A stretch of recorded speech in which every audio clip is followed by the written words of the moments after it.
Welcome to the Asian Connection Mortgage Podcast, where we connect Asian Canadians together to talk about anything related to real estate, mortgages, and finances, based out of Vancouver.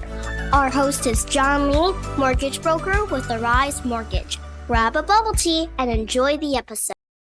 Hey everyone, welcome to another episode of the Asian Connection Mortgage Podcast. My name is John Lee, mortgage broker in Vancouver, Canada, and today we're going to dive into a very hot topic that's changing and shaping everything around the world, which is Trump's tariffs. So we're going to talk about what's actually happening, what's driving his strategy, and what it means for you as a Canadian and homeowner, buyer, or if you just want to know how it's going to affect you financially. So let's dive deeper into what's going on and just break it down to get a better understanding of what Trump is trying to do. So before we start, let's kind of go over what has been happening. So there's this roller coaster timeline. It's so many things have been happening. I can't really keep up. But from my recollection is that once he got into office in January of this year, he really wasted no time and just announced that he wants to really get the tariffs into play right away. So in February, that's kind of when everything happened. So there's 25% tariffs on imports from Canada and Mexico, and a blanket 10% tariffs on Chinese goods. And then after that, April, then it's 10% on pretty much almost all the imports around the whole world. China didn't like it. There's this escalation, and tariffs become like over 100% between uh, China and the US.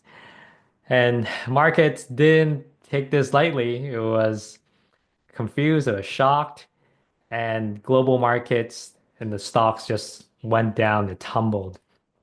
Probably they were saying one of the largest drops since perhaps 2008. Definitely like felt like COVID, at least for me. Uh, Lots of red all across all the different stock markets around the world. And no, prices also went up too because there are things where there are things that are being taxed. So because of that, it gets passed on to consumers. So everyone's really concerned about inflation. But here's what happened. Market didn't like it. There were some protests around the states as well. And Trump had to backpedal a little bit. He put the brakes on China. He was saying that they had good talks and they paused it for 90 days. He also paused 90 days on the rest of the world too. And news also shared that he made an agreement between US and the UK. So lots of really good positive news. And now the stock market are bouncing back, not back to where it was when he took office, but it's definitely much higher than after the huge announcement of tariffs. On top of everything, Trump also uh, put tariffs on Hollywood as well. And what he wants is that he wants everything to be filmed in the States. And if it is filmed outside of the States, then there's going to be a tariff, which is quite sad because many people like filming in Vancouver. We're called the Northern Hollywood. We have great landscapes everywhere. So this also affects BC's filming industry. So why is he doing all this? This is so weird. It's just a head scratcher because every time he says something, the market seems to be dropping.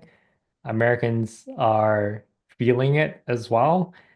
They don't seem to like it, but yet he still going ahead. So here's my take on it. So what I think is that he wants to front load all the pain right at the beginning. So when he took office, he announced all these really painful announcements. And this is actually what Americans want though. So during his campaign, he was telling everyone that the whole world's whipping ripping US off and that he's going to put a tariff on pretty much everything and just keep everything in America. And I guess he's fulfilling his promise. What Americans don't know is simple economics. You just can't do that. And when you do, then the market drops and people lose jobs, and it's just not pretty. Another reason why he's doing this is that he wants to raise government revenue. So when he is putting tariffs on other countries, what essentially is happening is that if a US company is purchasing something, say from Canada, so lumber, for example, well, at first it was $5, but with the tariffs, it could be more. It could be $7. And so that extra $2, so that $2 is not going to Canada. It's actually going to the US government. So pretty much it's just increased taxes on goods whenever something is being imported into US and the US government profits from it. So what are they going to do with it? Well, the plan is to pay down the US debt. It's not looking good. It's the debt is record high and it's been an issue for a long time. The US never really cared about it. So with the extra revenue, hopefully pay it down, but also with things that's going on in the economy, Trump also wants rates to come down as well. The thing is, the Federal Reserve is independent. Trump is trying to get the economy into a recession or just hurting it intentionally. And by doing that, hopefully that the Federal Reserve would decrease the rate. However, the Fed decided not to. So it seems like things are really backfiring for Trump. Works for some on some things, but for most part, it's not working. Another thing is trade deficit. So Trump really hates the fact that US is purchasing more from around the world versus producing things. And one of his big slogan was like buy American and hire American. So this is part of his campaign. And in order to fulfill that, he needs to reduce the trade deficit. So at least he's trying to fulfill his promise. But again, it's not good for the economy. Uh, and on top of that, he's trying to play tough. He's trying to squeeze his trading partners, hopefully to somehow gain a better deal of some sort. Uh, and this is something that people don't really keep track of because we don't even know what it is currently. So how do we know if it's better? But regardless, I think Trump is just going to use headlines as much as possible. And if he says it's a win, then the headlines will show and people will believe him. But last thing is, I think it's also a good time to test the waters. So he is doing what voters want him to do or why they voted him. And he's doing it as soon as possible so people remember. And but also if it doesn't work, then he has time to save face, to uh, take back whatever he said or whatever he implemented. So lots of strategies above just simple tariffs and wanting to not get ripped off. Now, how is this going to play out? What's the end game of all this? I believe that this is not going to continue on for years. I would say it will continue on for weeks, maybe months. And thankfully, we're already seeing that because the economy can't handle all these big shocks. Uh, Prices are being affected, jobs are being affected as well. And at least in Canada, we're already in a recession. So we don't really need more of this. But no, Trump doesn't really care about Canada. It's all about US, Republicans, how are they going to continue on getting voted in. Now, for those who don't really follow US politics closely, November 2026. So that month is a big month for the US, and that is the big midterm election. So what this is that seats in the US House and the Senate is up for grabs. Very different from Canada politics, but in the US, midterm election 2 years in, there is a chance for the House to change. So this is a big day, and Trump and Republicans, they don't want to lose this, and they know it. Now, with Trump trying to do all this, this is trying to go hard on this trade issue and all these pain and bad news right in the beginning, then pull back before the midterm elections.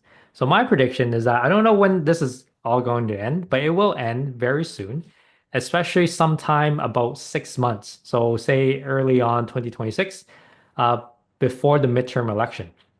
And what I predict is that he's just going to announce, hey, I made new deals with everyone. We won. We're the best. And he's going to take credit for boosting the economy. And the market will be so relieved that all these terrorist talk is all gone. And stock market will go up. People will make lots of money again and be happy. And voters will just forget all the pain that we're going through right now, but remember all the wins afterwards. Now, you might be asking, like, are you serious? This is crazy. Like, people will remember all the pain because it's been such a big, drastic change, such a big drop in the stock market. But you'll be surprised how people have short-term memories. So just kind of going back to Canadian politics. Um, remember when lots of people hated liberals, hated Justin Trudeau, and conservatives, they were just a sure win because there's just huge frustration on affordability, government spending, and just upset about pretty much everything. And now, where are we at?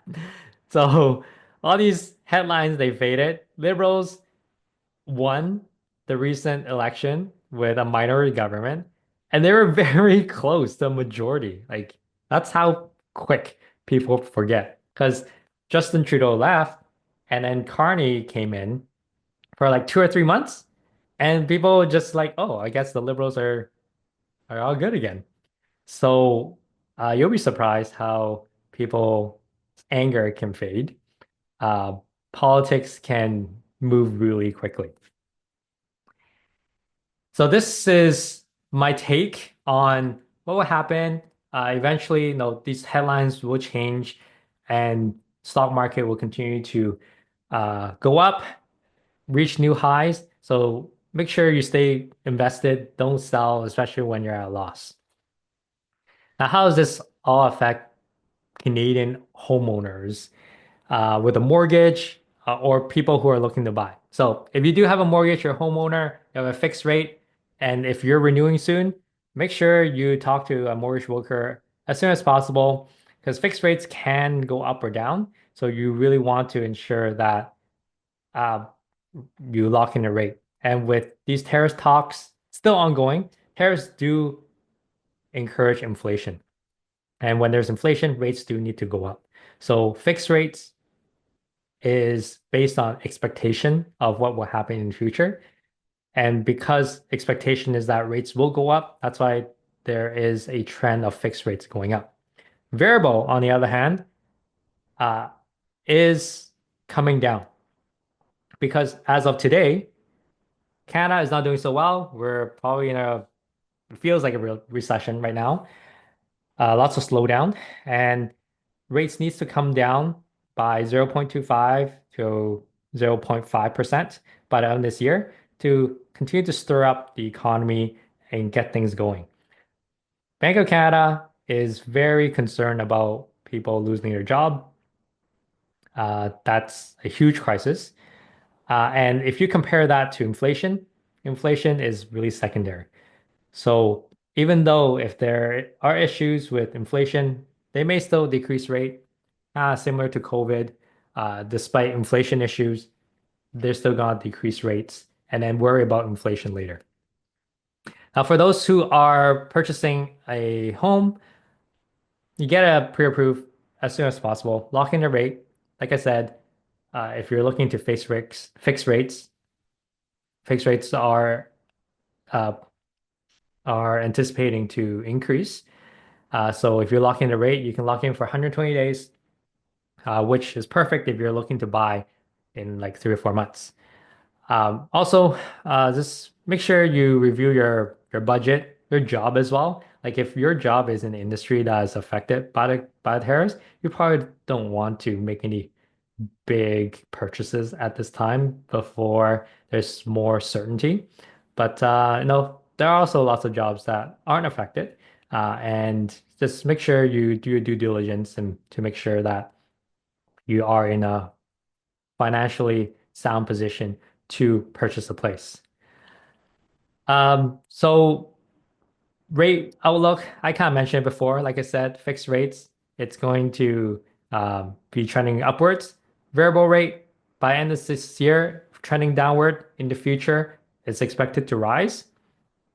And really, it's really tough to predict. We're in this headline economy right now. This is not economics 101. This is trying to figure out what one guy in the world wants to do, what he is thinking of for that day. So lots of people and companies aren't forecasting anything because it's so difficult to forecast. They're just like, forget it. We're just going to do our best given what we're at right now. But I guess we'll see. But I think things will continue to improve, especially as we get closer to the midterm election in November 2026. So thanks for listening to this episode of the Asian Connection Mortgage Podcast. If you have any questions or you're seriously feeling really stressed about the whole latest global news, just reach out. Happy to answer some of your questions. And hey, if you know someone who would benefit from this podcast, please share this with them. And for yourself, please don't forget to subscribe and continue listening to the next episode. Take care, everyone. Thank you for tuning in. If you enjoyed today's episode, please consider giving us a review and subscribing to our podcast on your favorite platform. Thank you for listening, and we'll see you next time on the Asian Connection Mortgage Podcast.